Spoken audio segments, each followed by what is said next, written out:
Well, welcome to the Aging Boomers. I'm your host, Frank Sampson. Of course, in our show, we discuss so many of the issues facing boomers, their parents, and we know, of course, is an aging population.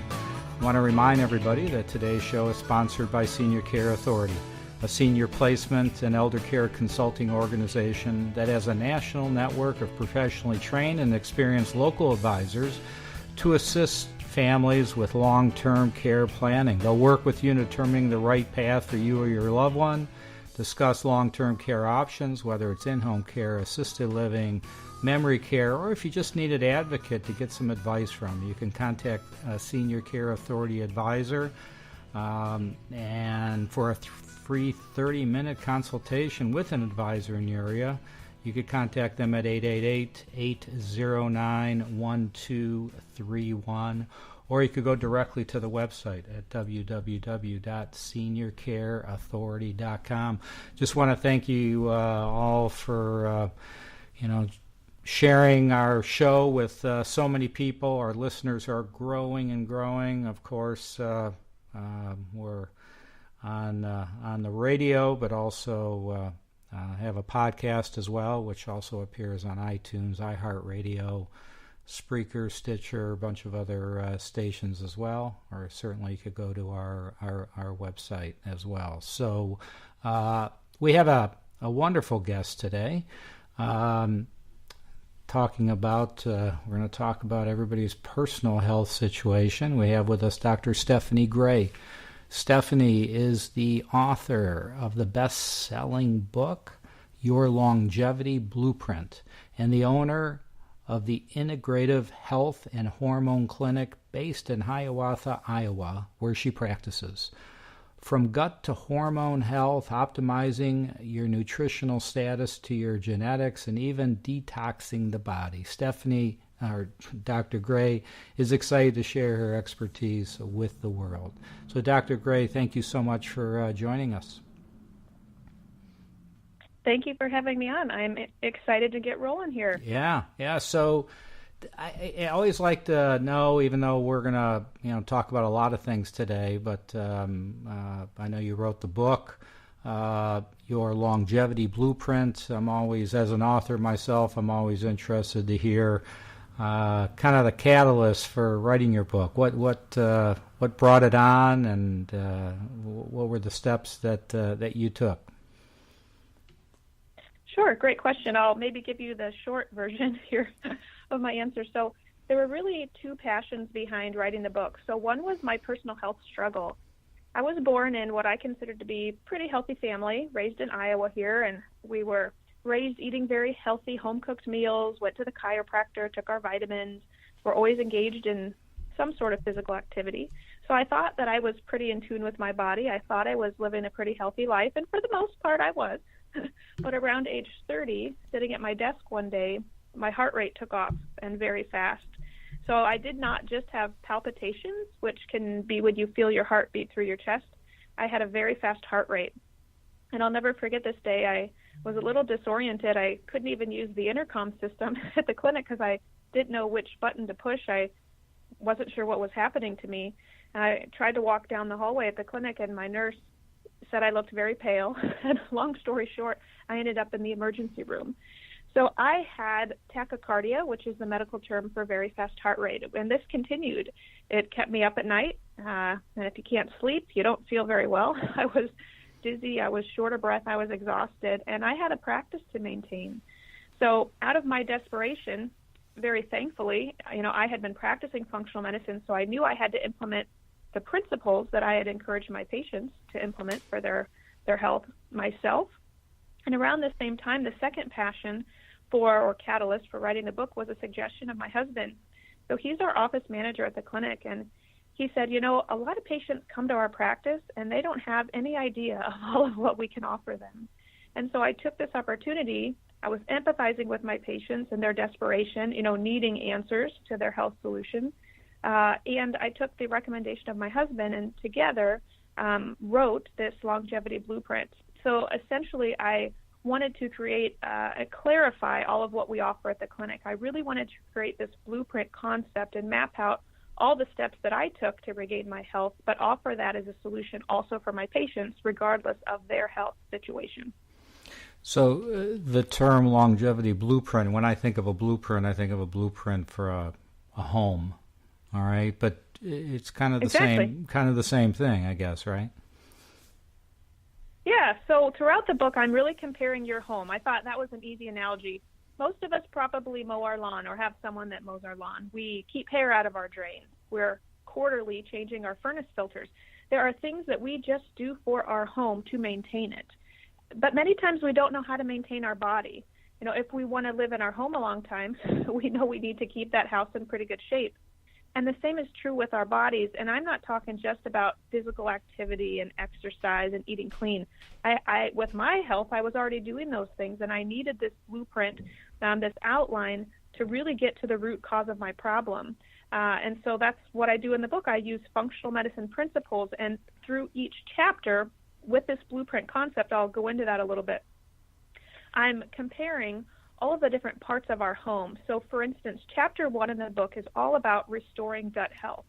So I'm comparing the foundation of your home. You have to have a strong foundation to support the weight of the entire household. And if you don't have that, your house is going to crumble, right? Absolutely. So the same is true with our body.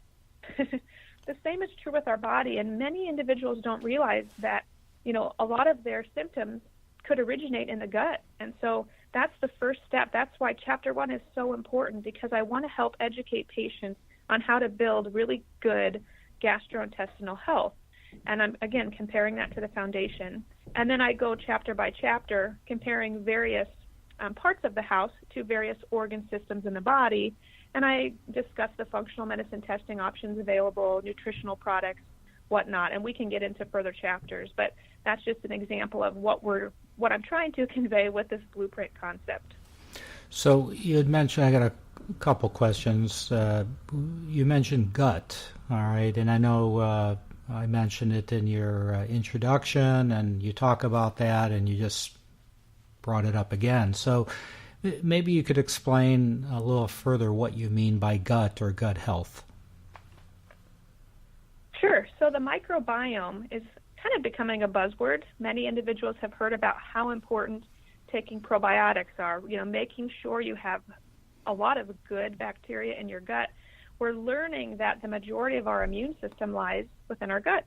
And that is also where much inflammation gets started. So many patients don't always realize that we'll just maybe, for example, use a skin condition could originate from poor gut health. So if someone has eczema or psoriasis or acne, whatnot, many times those symptoms could be a result of food sensitivities, eating foods that are causing inflammation in the gut that then is showing up on the skin. So the foods that are commonly causing inflammation are gluten, which is the protein in wheat, barley, rye, and oats, unless the oats are gluten-free. Dairy, specifically cow's dairy, so cow's milk, butter, and cheese. Eggs, sugar can cause problems, and the list goes on and on. The best way to determine which foods could be causing inflammation, impacting gut health, and impacting the gut microbiome is to test, and that's something that functional medicine practitioners offer that oftentimes conventional medicine doesn't offer. So we can test our patients to see which foods are triggering that inflammation. Now, I use skin conditions as one example, but one of the other cases that I mentioned in the book was a good friend of mine who had chronic migraines. She struggled with migraines for years and years, and she was my college roommate, and she missed out on a lot of life because of them. It wasn't until I had started my practice, I asked her if she'd be willing to allow me to do some testing on her. And long story short, she did have celiac disease, which is beyond a gluten sensitivity. It's full-blown autoimmune disease where she will never consume gluten. So again, the wheat, barley, or rye ever again. But to this day, her migraines are gone. And her neurologist had never once asked her what she was eating. They had never drawn that association between gut health and neurologic health. So those are just a couple examples of why gut health is so important. Inflammation there can impact any organ system in the body. Interesting. So you've mentioned the term functional medicine a couple times, and maybe you could explain further the difference between functional medicine versus conventional medicine, and kind of what you need to know about that. You bet. So we do use that term here at our clinic. Within functional medicine, what we tell patients is that we work to get to the root cause of the problem. And if you want to learn more about functional medicine, you can visit the Institute for Functional Medicine's website. But back to what functional medicine is, we do different testing. We provide different testing for patients. We tell patients we're more of a carpenter or a contractor, as I describe in the book, to help them repair and rebuild their body and really get at that root cause of the problem. Now, we can compare that to conventional medicine, which is more of the fire department. They're here, we need them, but they're here to put out big, bad, ugly fires. But their tools are only drugs and surgery. So if I go back to that psoriasis or eczema condition that I mentioned, the first option that may be recommended is a topical steroid cream. Now that's a Band-Aid approach, right? That's not going to get at the root cause of the problem. So while there are times and places for medications, they are absolutely necessary, especially if you get in a car accident, need surgery, whatnot. We need the fire department. We need conventional medicine. But sadly, when many patients are discharged from the hospital, they're never told how to prevent future fires. If you're hospitalized with high blood pressure, you're put on blood pressure medication. You're never necessarily told, how can we get that blood pressure down? And that's really the difference with functional medicine, is we try to get to the root cause of the problem. So what's kind of functional medicine's approach to some of the top health problems, and how does it differ from conventional? Sure. Maybe I'll use fatigue, for example. I see patients come in all the time with fatigue. So conventional medicine may run some basic labs, but ultimately, many times patients are told their labs are normal. I have patients in my office every week that say, I already saw my regular doc. They tell me my symptoms are all in my head. They say I shouldn't be tired. I just need to lose weight. So conventional medicine may eventually put them on a stimulant, something like Adderall to keep them awake during the day, whatnot. But with functional medicine, we're going to explore maybe there are nutritional deficiencies leading to that fatigue. There's got to be a reason why the patient is tired. So is there a vitamin D deficiency? Especially living in Iowa here, we're north of Texas, obviously. Pretty much everyone north of Texas can oftentimes be low in vitamin D. Maybe the patient is low in B vitamins. Or if we jump from nutritional deficiencies to low hormones, maybe the patient has low thyroid and they haven't had their thyroid checked comprehensively, or maybe even low testosterone. Unfortunately, I'm seeing low testosterone very commonly in my middle-aged patients. Many of them are taking statin medications, which are the most commonly prescribed medications for lowering cholesterol. And sadly, you need cholesterol to make testosterone to help with energy. If we're blocking testosterone or cholesterol with those medications, we're blocking the body's ability to make testosterone. So in those patients complaining of fatigue, we're going to check their hormones. I'm going to assess if they're on medications that could be, part of the reason why they're tired. And circling back around to gut health, maybe they're eating foods that are dragging them down. When I have gluten, not only does my heart race, I feel lethargic, almost intoxicated. I feel so tired and out of it. Right. So maybe the patient needs to modify their diet to really improve the fatigue. So those are just 3 examples of kind of how we would approach that common complaint of fatigue through functional medicine principles. So you've brought up gluten a couple times, and we're seeing, in our average grocery store sections of gluten-free, and hearing about many more people that are gluten-free because they need to be, or are gluten-free because they want to be. What's changed? Sure. How is that phenomenon? How has that happened now, and how come it wasn't an issue years ago, or maybe it was and we just didn't realize it? Sure. So it's not just gluten. I think food allergies in general are on the rise. Peanuts aren't even allowed in schools anymore because so many children have full-blown not just sensitivities, but peanut allergies. So my personal opinion, my personal answer to that is that unfortunately in our country, we allow so many herbicides and pesticides and genetically modified foods that our immune systems don't know what to do with these structures. And so our body mounts this attack response and says, we don't like these foods that you're putting in our system. Personally, on my honeymoon about 5 or 6 years ago, my husband and I went to Europe, and I did eat bread there, and I felt fine. So clearly there's a difference between what they were allowing in their country and what we allow in ours.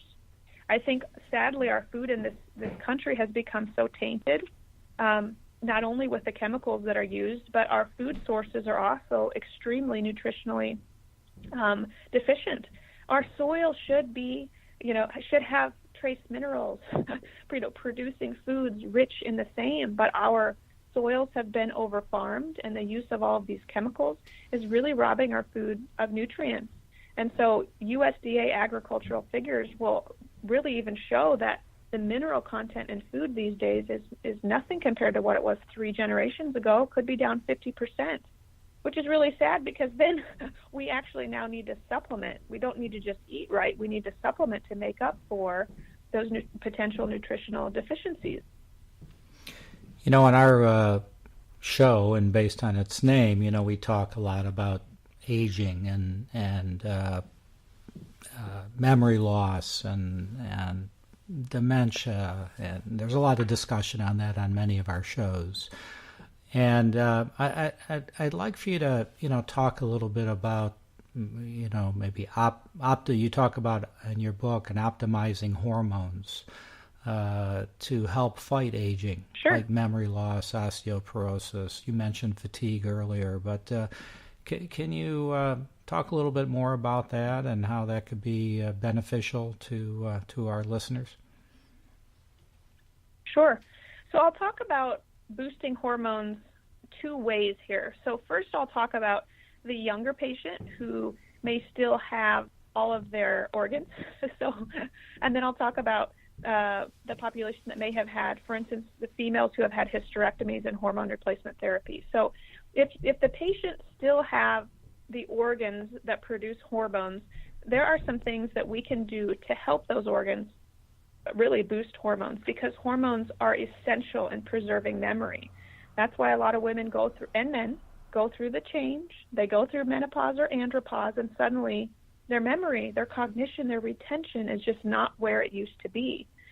So there are some things that you can do naturally, and I do have a PDF on my website, yourlongevityblueprint.com. It's a free PDF you can download on the top 3 tips to boost hormones naturally.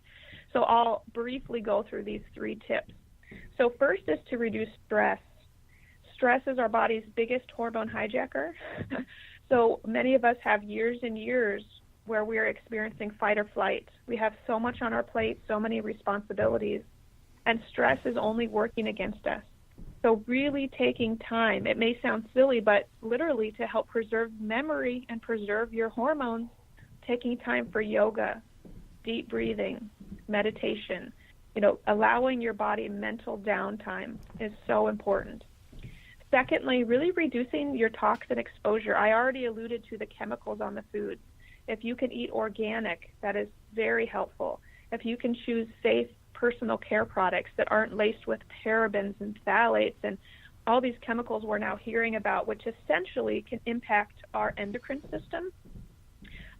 Really even avoiding things with fragrance. Fragrance can be just a nasty word that contains a lot of chemicals, has those hidden endocrine disruptors. So reducing our toxin exposure will help. And then thirdly, I alluded to fixing nutritional deficiencies. So many of us drink coffee in the morning. Coffee will deplete magnesium. It depletes not only magnesium, several other nutrients. So taking a high-quality multivitamin, taking the vitamin D, fish oil, whatever nutrients you need, which we actually can test for at our clinic. We can run a comprehensive nutritional evaluation looking at vitamin, mineral, amino acid, antioxidant, and omega need.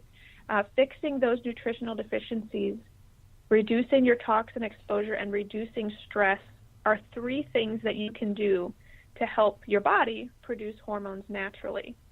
But I realize some of our listeners may say, well, I've had a hysterectomy, so what can I do now to boost hormones? Hormones specifically, I think I should get into also just the benefit of. So briefly, estradiol, probably heard of estrogen before, and men and women both have estrogen, but estradiol specifically can help with hot flashes, night sweats, the memory that I alluded to, bone density, and vaginal dryness. Progesterone is the most soothing, calming hormone. It's great for sleep, anxiety, and moodiness, and also bone density. And testosterone is great for mood, motivation, drive, libido, energy, bone density, and also maintaining muscle mass. Hormones really help us feel good, and they also can help improve our relationships. And when we feel good and more like ourselves, we are kinder to others. We just are in a better mental state.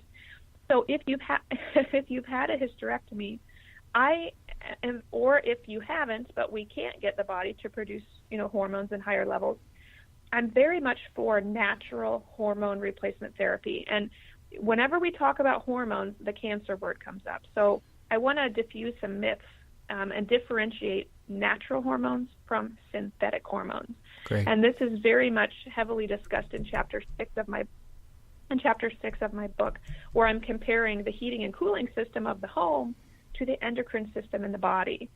So many of our listeners are probably aware of the Women's Health Initiative study.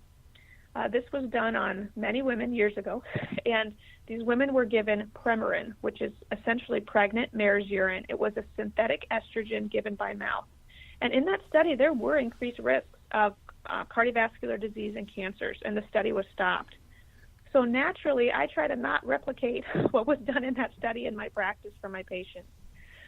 So instead, there are bioidentical or natural hormones available that are not horse urine. Instead, they come from a plant-based source, usually yam. They are made by a compounding pharmacy, and they're usually not taken by mouth. There are other routes available to take the hormones, and I believe very strongly when given the hormones in the right dosage, for the right form, the plant form, and then given in a safe route of administration, they can be used very safely long-term. And so then the risks of that Women's Health Initiative study don't apply. And in fact, the benefits are phenomenal. I've had patients greatly improve their bone density. I've never seen any drug improve bone density as much as hormone replacement therapy, specifically in the pellet form. And I can get into forms if you want me to. But it's important that the listeners know that there are natural ways or natural forms of hormone replacement therapy that really can be safe and effective for their use. That's great information. Great information. So, you had mentioned vitamins or, certain vitamins, vitamin D and supplements.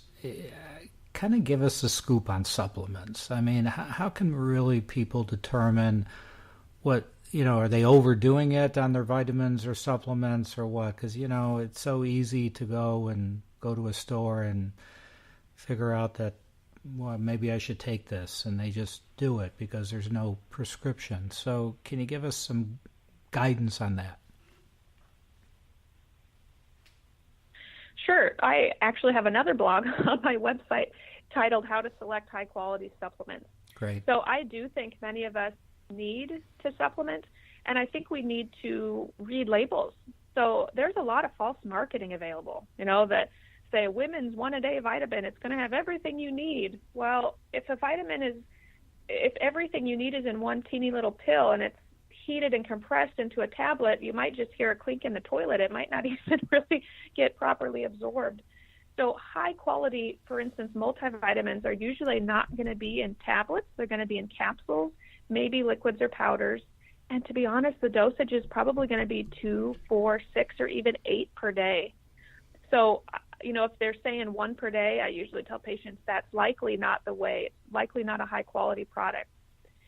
You want to make sure that you also think of the reputation of the company that you're purchasing the products for. So we all are familiar with Consumer Report. We may look at that if we're going to purchase electronics, like a TV or something.